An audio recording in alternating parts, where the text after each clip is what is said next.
Guys played solid all weekend. You know, the fourth game here against Illinois Chicago, a tournament champion from a year ago, and they're so professional. Just playing those guys, I appreciate Coach D for a long time, and wish them all the best as they go back and hopefully compete and win another championship. Maybe get to a regional 3 out of the last 4 years. But I thought our guys played well. I don't think there's any glossing over that. I think offensively, I think what we're doing a really good job of consistently was just staying on the attack entire weekend, base running, especially after game 1. I thought the last 3 games we really did a great job of running the bases. I think we evaluated the strike zone extremely well, and that starts with the 2-strike approach. But I just thought we evaluated swinging at strikes, taking balls very well. The other piece is just all 4 starters got us off to a decent start in the ball game. The first 3 starters got us 5 innings into the ball game. Bailey got us 4 today, but after we had the big inning, the 11-run inning, so much time transpired there, and this weather's still not optimal. It was a good time to move on.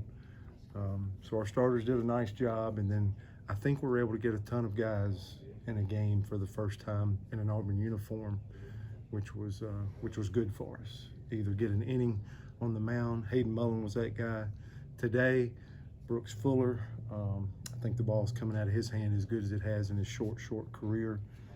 Gave us 2 good innings. Hayden got out there throughout the weekend. We've gotten a lot of guys their first mound experience and at bats. Shanker, John Samuel getting some at bats, I think is great. Brayton Brown getting in a ball game. Nate LaRue got to catch in parts of 2 games. All these are positive things for us, I think, moving forward. You were able to use 14 pitchers on the weekend. How do you feel about Tim Hudson, the way he used your staff the first weekend? Well, of course, Tim knows what he's doing, and I've been tickled to death to have Tim on our staff. It's just been so fun to stand next to him, and it was an honor to stand next to Steve Smith. It's been an honor coaching with good guys. You never take that for granted, but Tim is connected in a short period of time. I think it's really hard coming in January anywhere, whatever your role may be, but he's pretty comfortable in the dugout. He's been there a long time. He's made a good connection with guys. I like the rhythm with which he works, where he's direct. He doesn't have to be loud to command attention. Just a lot of things. Just this first weekend where you play out and see how he handles it, how he communicates to the bullpen, when to take them in, when to take them out. It was good. There'll be some closer games that'll challenge that a little bit more, and we'll learn something every game we play this year. But he looked like a natural to me, is what I'd report from the first weekend. And what can you tell us about Stephen Williams? Yeah, between first and second on that double there, it kind of the coach is probably trying to hey, we're all being a little tight in our legs and stuff and getting started early. I'm just jerking them out if they show a bobble. So I think it would be along the same lines. I'm probably dating myself, but I think of the movie with Tom Hanks. What was the name of that movie? Money Pit, where they were moving in and they were remodeling the house, and the guy that was the construction guy kept saying 2 weeks, 2 weeks, and every time I've had a hamstring, I keep thinking 2 weeks, 2 weeks. My point being, I would not want to get Kaysen or Steven back into competition till we're 100%, that they're fully healthy, but a hamstring is one of those things that can linger, and even though they might work on that house another month, they keep telling you 2 weeks. So we'll see how the next couple of days go with those guys, but I think you're looking at a 7 to 10 days or 2 weeks for those guys with hamstrings. So that's our first challenge of the year, is seeing who can step up and who can play some of these positions, and a couple of real bats, a couple of real defenders, are not just one-dimensional players, and how can our team respond to those 2 guys being 100% to get them back. But I would say they were both hamstrings, and both in the first weekend, and hopefully we're making decisions and getting them out of there and trying to get them back, because you don't want that to linger the entire year. Tyler Miller, Brody Moore, who else could help you out there next week or so? Those 2 look sound. I'm not sure they got tested with every ball Austin Turner probably get a little bit more because you're thinking defender and you're thinking late in the game. That's what he was brought here to do.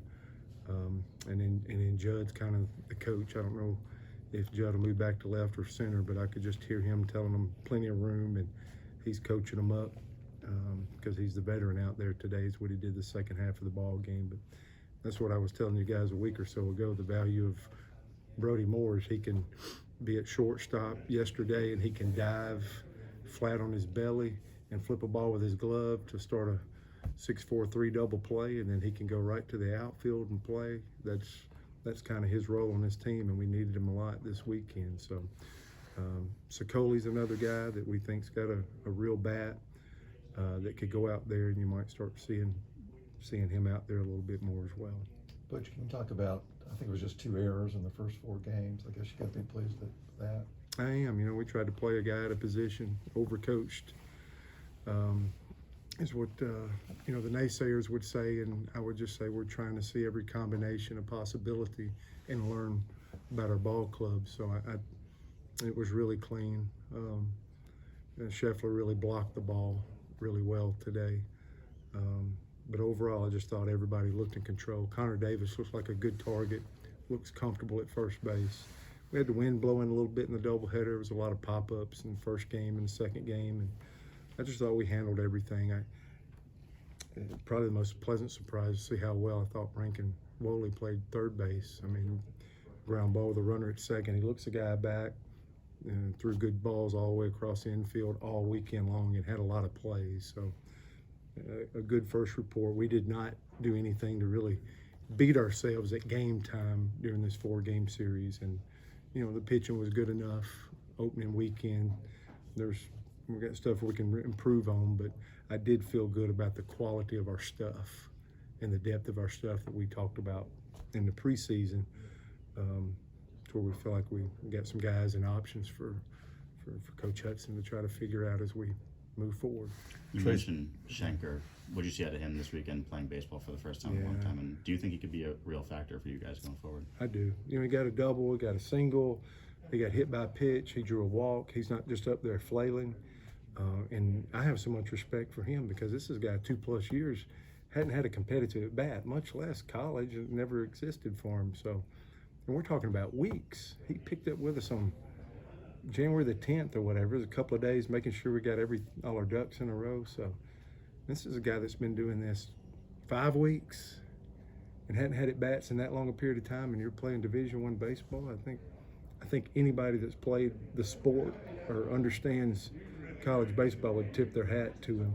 We think he's pretty good at first base too. You know, you got Connor over there who does a great job, and feel great about that. But he feels pretty natural around the bag. I think we could spell Connor with John Samuel at first base as well. But he's closed in on his bats. His first 15 at bats were not as pretty, and for players hear this, they're gonna laugh, and so would he. You know, it just took a minute to see that live arm and get his timing down. And I thought his bats were really competitive for our first weekend. It's kind of, you know, incredible actually. Probably go with Trace Bright on Tuesday. Absolutely, that'll be our starter Tuesday, and then a lot of the guys that threw probably Saturday are available. And we still got Garrett Wade, Ramsey David are 2 anticipated pitchers that could have thrown this weekend. So we cut short a little bit with the curfew here today, but a couple more guys to hopefully still get out there for the first time. But we got a lot of guys that threw. It's what I liked what Tim did. He's throwing them in the 1-inning type outings where you got a 6th, 7th, 8th, and that makes all those guys available to come back for the midweek. So I think that's positive.